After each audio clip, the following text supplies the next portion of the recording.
walaupun beberapa kali ada konflik, itu kemudian harga minyak kemudian normalize kembali. Tapi dengan situasi yang semakin serius kalau kita lihat akhir-akhir ini, kemudian kita lihat ada kemudian 3 skenario tambahan. Confined war. Confined war itu adalah kalau direct konflik antara hanya Iran dan Israel, ya.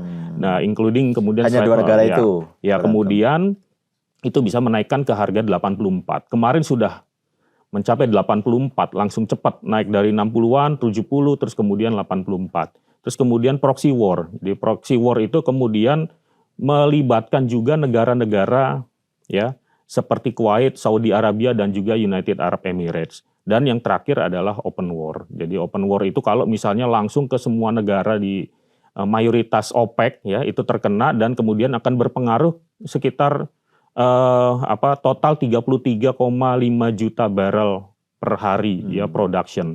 Nah, ini tentu saja akan kemudian bisa menaikkan harga minyak bisa ke atas 100 dolar per barrel. Hitungannya itu bisa 130-an. Nah, tentu saja kemudian pertanyaan Mas Irom tadi, bagaimana dampaknya kepada perekonomian Indonesia. Sebelum ke fiskal nanti yang di ujungnya, kita bicara kemudian ke industrinya. Ya, karena kalau kita lihat dari dampak dari kenaikan harga minyak ini tentu saja adalah mengalir kemana-mana. Yang pertama adalah ke sektor, ya. Yang kedua kemudian ke fiskal, nanti kemudian ke sektor finansial. Yang pertama, kalau lihat ke sektor, ada banyak kemudian sektor-sektor yang terkena dampak besar karena energi cost-nya juga lumayan besar. Ya, share dari total cost-nya, energi cost-nya itu besar. Ya, kalau kita lihat ada misalnya industri semen, petrochemical, fertilizer, plastik, electricity dan lain sebagainya itu juga kemudian beban dari energi ya kemudian atau fuel cost-nya terhadap totalnya juga besar. Nah, ini yang akan berdampak jadi semacam kalau kita bandingkan the winners and the losers-nya ya memang yang akhirnya industri-industri yang banyak menyerap energi ya biaya-biaya dari energi itu akan meningkat. Yang berikutnya adalah kalau kita lihat baru kemudian ke dampaknya kepada APBN.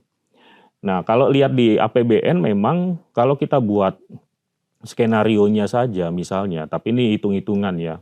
Memang yang perlu dimitigasi adalah kita bisa lihat dampak 75, 80 kalau harganya terus naik ya dengan berbagai tingkatan kurs ya.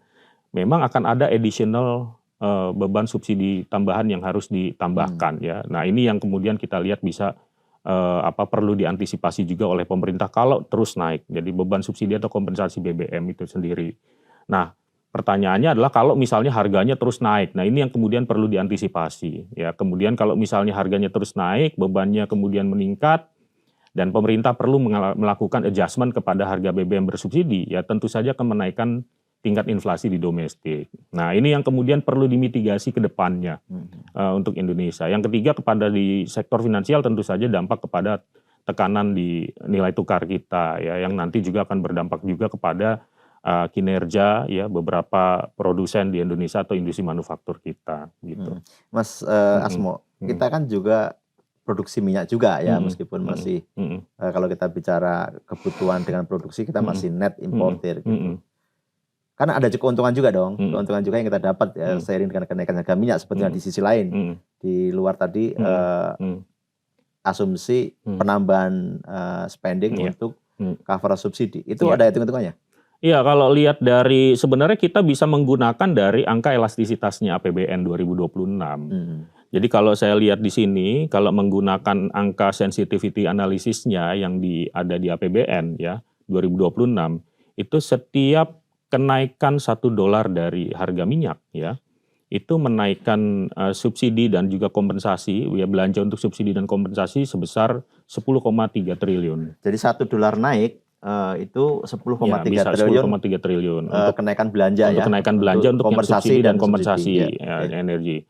Dibandingkan dengan tadi yang Mas Irom sampaikan bahwa ada additional tax dan royalty revenues-nya juga, tapi jumlahnya adalah sekitar 3,5 triliun gitu setiap $1 naik. Jadi ada yang memang subsidi naik, tapi sebenarnya ada juga revenue-nya. Tapi kalau kita bandingkan antara yang naik dengan subsidi dengan yang revenue-nya, memang yang lebih besar adalah memang kemudian subsidinya, beban subsidi yang naik dengan selisih sekitar 6,8 8 tadi 6,8 triliun, triliun sehingga gitu. net-netnya adalah kemudian bisa meningkatkan defisitnya tadi di situ, bebannya jadi relatif lebih besar. Wah, Gitu. kalau $1 belanja harus naik 6,8 triliun. Ya.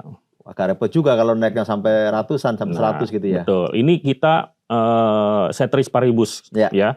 Kalau misalnya yang naik adalah hanya oil price, sementara harga batu bara, CPO misalnya itu tidak mengalami kenaikan, belum misalnya diperhitungkan. belum diperhitungkan. Ikut naik juga. Betul. Seperti sekarang kan sebenarnya harga batu bara juga ikutan naik ya.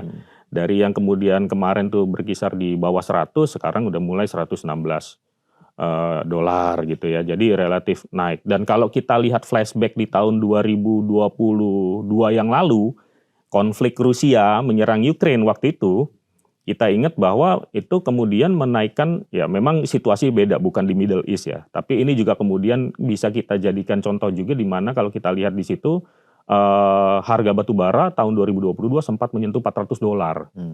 Ya, kemudian CPO itu bisa sampai 2.700. Jadi memang biasanya akan ketika ada satu item komoditi yang meningkat, biasanya ada faktor yang subsidi yang biasa ikutan naik juga. Nah, itu yang biasanya kemudian bisa menjadi sumber penerimaan pajak dari pemerintah juga gitu ya, yang kemudian mengkompensate dari kenaikan dari subsidi dan juga kompensasi dari BBM itu sendiri.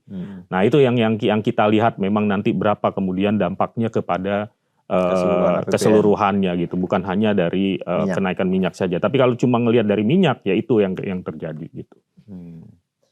Kalau kita bicara fundamental ekonomi, sebetulnya kita cukup resilient nggak dengan kondisi-kondisi ini sebetulnya? Nah, ini dia menarik.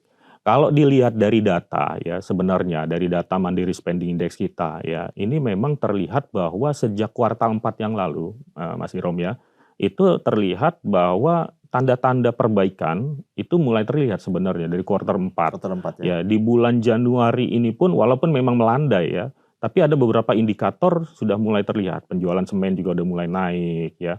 Belanja udah mulai recover lagi karena seasonal faktor ya. Di kuartal 1 ya, udah mendekati Lebaran ya. Di data kami sampai bulan Februari itu belanja udah mulai ada kenaikan ya. Walaupun memang kalau kita lihat tetap ada decoupling antara segmen middle lower sampai dengan middle upper. Nah, ini yang beberapa indikator fundamental sebenarnya itu masih menunjukkan hal yang relatif cukup resilient. Jadi kalau tumbuh misalnya pertumbuhan di 5%-an dengan kondisi yang ada sebenarnya sih masih bisa gitu ya, bahwa di atas 5%-an itu dengan kondisi di kuartal 1, kuartal 2. Memang challenge-nya nanti adalah kemudian di semester 2. Ya, di mana sentimennya udah mulai berkurang. Tidak ada faktor seasonal ya. Tidak ada faktor seasonal lagi, dan kemudian konflik ini masih terus berkelanjutan gitu.